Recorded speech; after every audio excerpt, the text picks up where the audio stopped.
everybody. I'm Teri Stiles, and welcome to Senior Moments Beyond Bingo, sponsored by, we got a grant from OCTV got a grant from Four County Community Foundation, and it is to encourage people to come out and enjoy our parks, enjoy the activities at Parks and Recs in Oxford Township.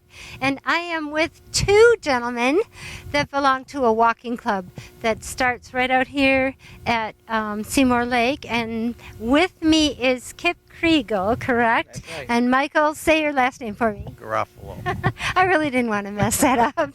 And this is, you haven't recently... This will be our second year for the walking club. Okay. Right? Last year we started, we had a lot of fun, we met a lot of people, made good friends that we've maintained contact with over the year. So we're looking forward to another great year of the walking club.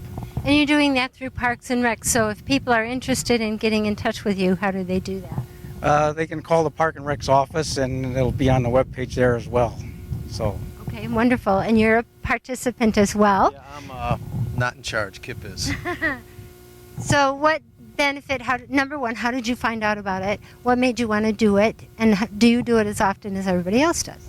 Oh yeah, Dawn is the one that brought it up, started last year, and we had a lot of success. It was a lot of fun. It was the social, not only the health aspect, but it was companionship, friendship, socialization. It was not only good physically, it was good mentally.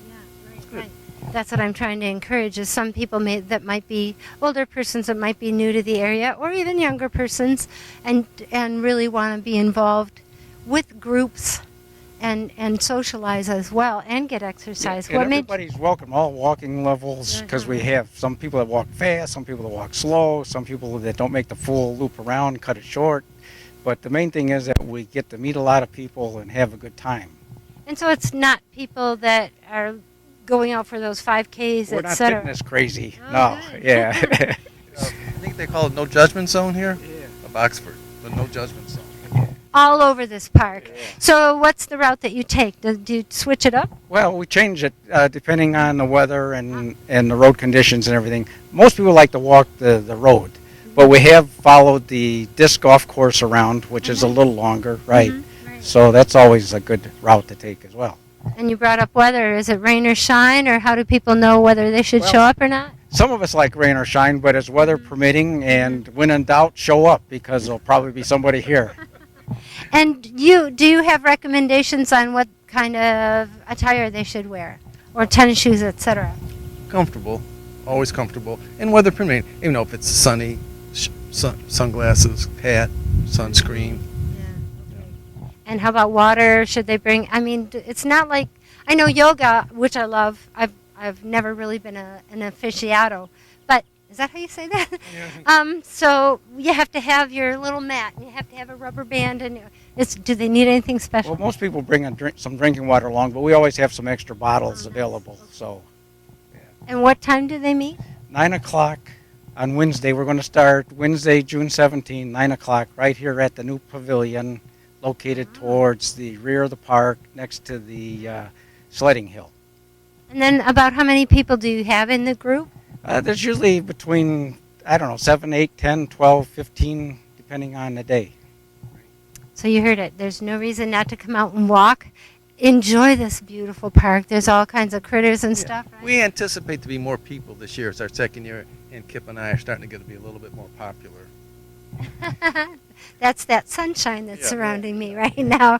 So call Dawn at Parks and Rec if you're confused about where you start, how to get here. I will put on the screen the dates and times and how you can get in touch with them and enjoy walking with these two gentlemen and looking at our beautiful park. Don't miss it.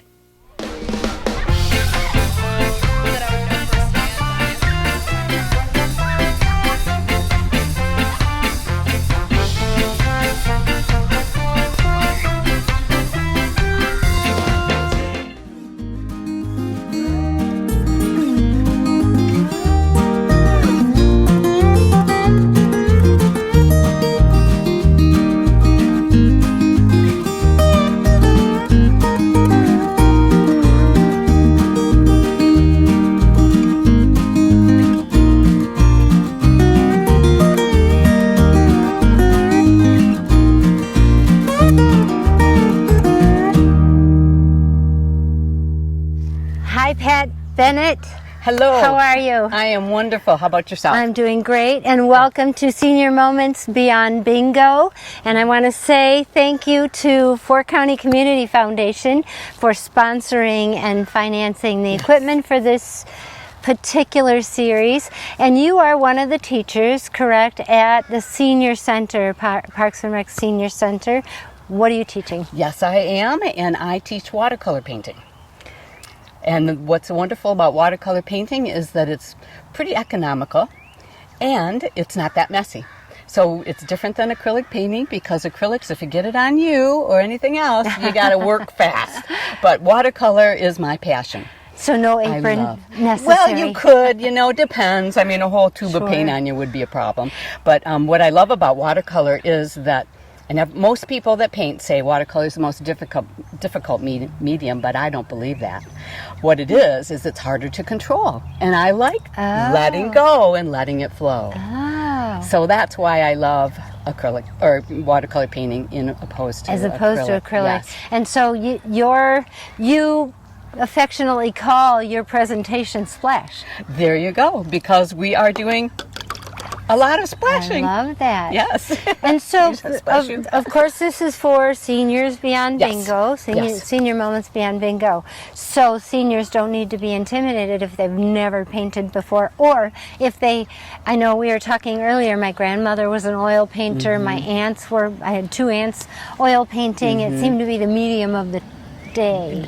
Yeah, right. Well, it was a very serious medium for many. The watercolors were preliminaries for the oil painting. So. And so, if there are some seniors that are used to oil, how hard will it be for them? It'll be a piece of cake. It will be a piece of cake because it's fun. It's not serious. The paper has 2 sides to it. It's different and it's fun, and that's my whole motivation for teaching watercolor painting, is that it's fun and it's simple and it's only paper. And the paint, small tubes, you're not intimidated by that. And with my class, I work with yellow, red, and blue, the primary colors. Wow, that's simple. Then we go back to being in kindergarten, or maybe older now, I don't know. What colors Whichever mixed age together. we want, right? That's right. We can be any age we want while we paint. Sure. And, just going back to the basics of what colors mixed together make green, or what makes orange, or what makes purple. And when I demo it today, I'll show you a little bit about that. It's going to be a quick one, so if we get drips and runs, and I love those. Drips and runs are happy accidents. Sure. Well, I'm going to let you add it and just explain step by step what some people will be learning when they sign up for this class. Sure. And with this class, it won't be just plein air painting, what we are doing today. It'll be doing all kinds of different things with watercolor. And then I'm going to introduce inks, and we're going to do string pulls, and we're going to do greeting cards. So who can be intimidated by a 5x7 card? Yeah, kidding. It's wow. a fun thing. Great. It's a way fun thing. Great. Well, thank you for joining us today, and we're going to let you do your thing. All right. Thank you for inviting me. Sure. And when I teach, I generally talk. So that's what we'll do today. I'm going to show you that so simple. We're going to have these basic beginning class with a brush and a sponge. And the sponge can even be one of those kitchen sponges. Doesn't have to be one of these fancy little sea sponges. I'm going to use this like it were a thick, big 1-inch brush. And I'm going to start off with the sky, because I have a beautiful scene right down the road here that I'm going to try to depict in a way that I can quickly show you what this is all about. Now keep in mind, my easel is vertical. And so I sometimes get drips and runs, and I like that. I like that about watercolor painting. So what I've done is I've wet the sky, and then what I will do is I will come in with this paint, with some water, lots of water, a little bit of paint to start with when I want it to be drippy.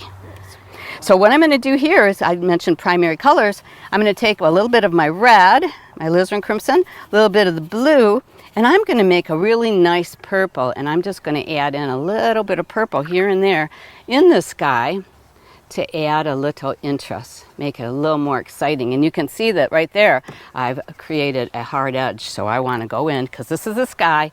We don't want it to be too hard. Not hard nose, but hard edge.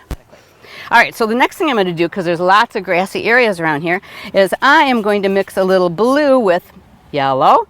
And then what color am I going to make? It's going to be green.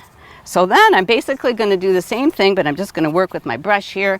I could wet this whole area with my sponge again, but for right now, let's just run with our green on the brush.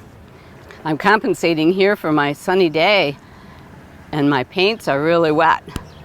So what I'm going to do here is tip this upside down, which is another fun thing about watercolor, because what I'm doing is I'm kind of creating the trees that are in the background. And forgive me if they turn out to be a little bit darker than what normally they would be, but it's because I'm working with a lot of watery paint in the bright sunshine. And the tree that's in my vision right now, I'm going to say is living right about here. And there's my tree trunk. I'll make it a little thicker at the bottom so it doesn't fall over. And then I think I also have a tree or some kind of a something going on over here. So let's just start with a trunk. But it's probably going to end up being just green and yellow with the foliage. It's so beautiful out here today. So there we go. We have one tree, and I like to do things in odd numbers. So I'm also going to put a tree right here. I don't know if you can see that. When I'm out working in plein air, a lot of times I'll use a little permanent marker too. And that is a great detail brush, so you don't have to worry about shaky hands. But you know, when you do a tree, shaky hands are a plus. Because nature doesn't make them like rulers. Okay, so I've got my tree here. I'm going to take a little more of the yellow and blue, make some green, and then I'm just going to dab in quickly some tree. This one's got an interesting formation. What's fun about trees is that we kind of like to have them so that the birdies and the squirrels can jump through them. You probably heard that before from Bob Ross. He visits all the classes that I teach. So we want to make sure that this one can be seen through there. Now what I'll also do is add a little bit of blue because the sun is coming from this direction. So the darker side of my tree is on the left. But there'll be some darks here and there too.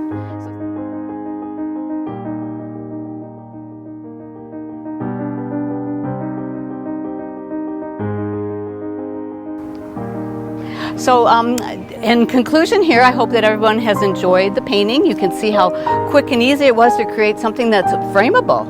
It's a beautiful little painting. You can add to it or, you know, just enjoy it the way that it is. So if you'd like to join me, which I'm sure hoping that you will, because we'll have fun and we won't be intimidated, you just give Dawn a call at the Parks and Recs department here in Oxford and ask her about the painting class for Senior Moments and come and see me. Again, my name is Pat. I spell that with 2 T's, and my last name is Bennett, and I've been painting for 20 years, and I love watercolor, and I know you will too. Just give it a try. Everyone can paint. You just have to want to.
Hi everybody, I'm Teri Stiles, and we are in the studio today. I'm with Barbara Kriegel, and I'm here for Senior Moments Beyond Bingo.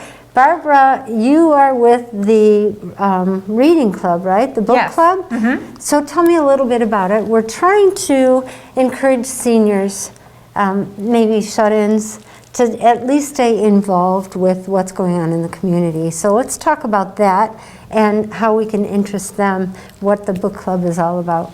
Okay, so we started the book club last year when the senior center really got going. Oh, nice. And we have a group of about 12 who meet regularly. We usually get about 12 people attending. Wow. And we meet every other month in the even numbered months. So we just had a meeting in July and in June, sorry, and our next meeting will be in August, the Okay. second Wednesday on August 12th. Oh, okay. The second Wednesday. And what time is that? It's going to be from 10 to 11. Okay. And we meet at the new pavilion at the south end of the park. Nice. And it's a great spot for us to meet right now because it's a large area, so we can spread out. And there's about 14 picnic tables. There's a nice restroom. And some people bring lawn chairs because it's more comfortable. But it's just great because we can spread out. We do wear masks, but we can easily do social distancing. Right, for those who can't tolerate the mask. Correct. Great. And so you just now picked a new book? Is that, how does that We did. work? So the way we pick a book is after the discussion of the current book, at the end of the hour, we talk about what themes they might like to read for the next meeting. And so, for example, when we met in June, they decided that since it's summer and we frequently talk about our trashy summer reading, that we wanted like a beach theme. Oh, perfect. So then I go back and I do some research. I look at sources like Goodreads and Amazon and the New York Times. I look for books that have been highly recommended. And I look for books that are at least a couple of years old so that the library has copies. Oh, yeah, good. And so one of the things I always make sure is that our library has, I'm looking for titles that have a regular print book, a large print book, and an audio version. Beautiful.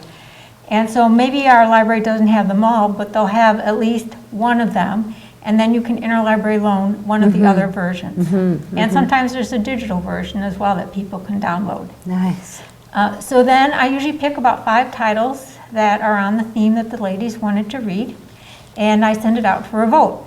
So they vote, and so they are actually choosing the title that they will read. And I think everybody likes that because then they have a part in saying what they want to read. Sure. And I know that people will, at least several people, will find it interesting.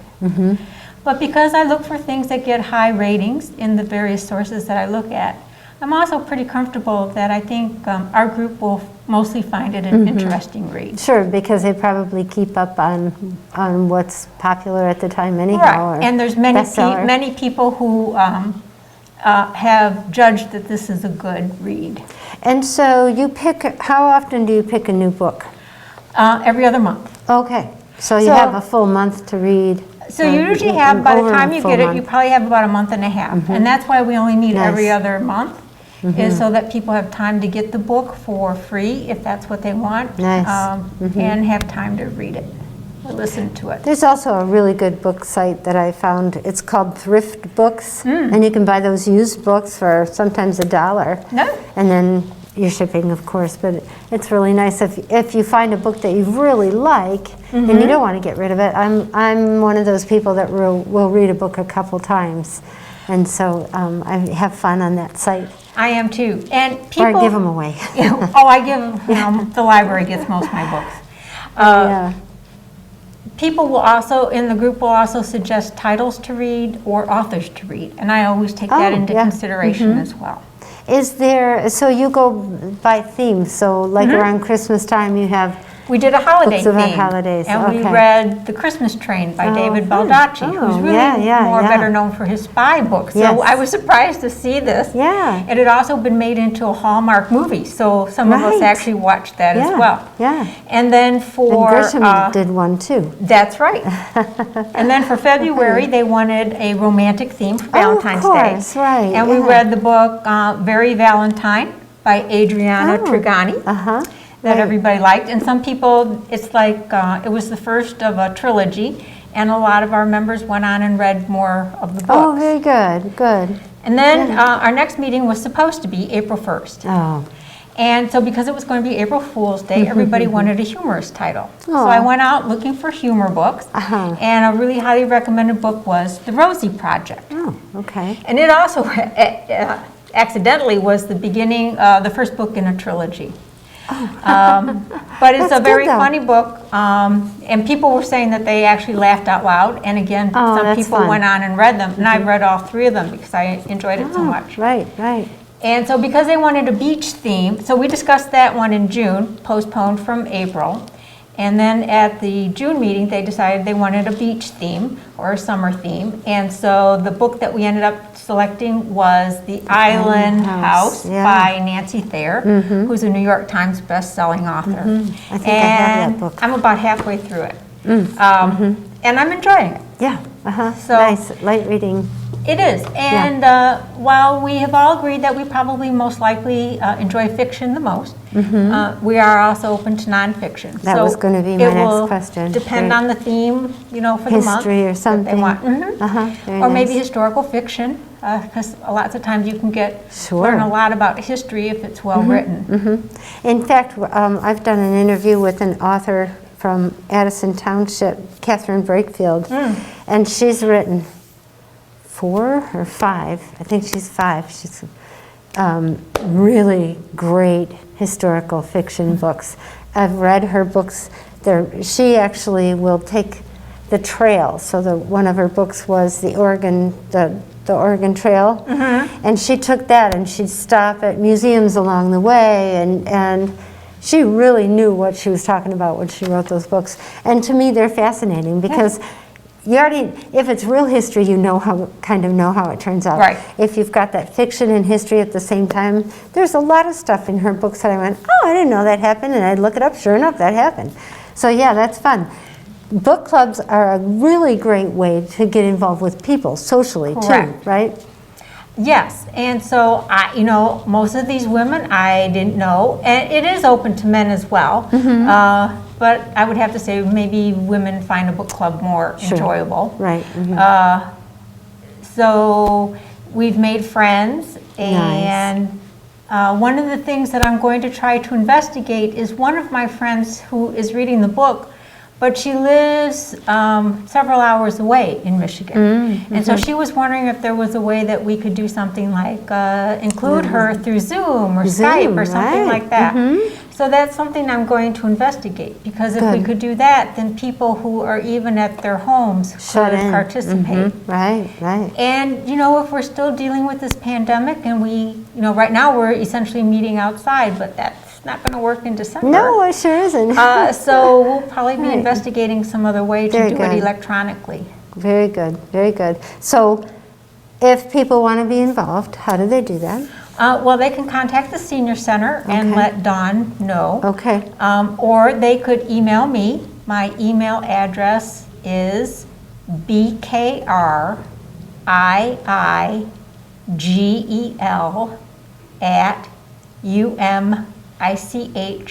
bkriigl@umich.edu.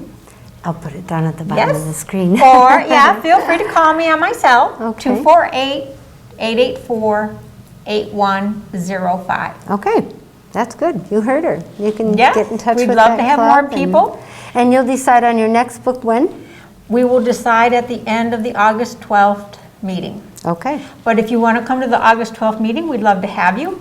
And again, you would be reading Nancy Thayer's book, Nice. The Summer House. And then I do The have that Island book. House. I enjoyed it. I have that book. Do you? Yep. It's funny. It's really good. What a coincidence, but I enjoyed it. Yep. Yeah. Just It's nice light, summer but reading. Yep, it's light. still well written. And, so I would not call it my trashy summer reading. But it is a good summer read. Yeah, it is. It's a good summer read. So when you do talk about the subjects, how does that go? Everybody just talks about their favorite part, or what's the exchange that you have? Well, I usually start by most books nowadays. If you go online, you can find a list of questions for book clubs. Oh, okay. And so I usually start there. Very good. Sometimes the book actually includes those questions. Oh, nice. And it gets you to think, sometimes on a deeper level than maybe that you read it. No, yeah. And so we'll start throwing out questions like that, and then people just start talking and give their opinions. And we usually kind of start with like, well, did you like it or not? And we go from there. And then other people will ask questions too. They might tell us like the part that they thought was the funniest, or something where it relates to their life. Oh, very nice. Yeah. So everybody participates, and we just have a great time. Ah. In fact, we usually want to run later, but there's usually something scheduled after us. Oh, of course. So, So if you're interested, contact Parks and Rec, talk to Dawn, Parks and Rec's 248-628-1720, and then you want to talk to Dawn. or go ahead and call Barbara. She gave Yep. you her number. That's And right. I appreciate you coming in here. Oh, thanks for Thanks. having me. This Yep. was a lot of fun. I might join you. Okay, that would be great. Come on down.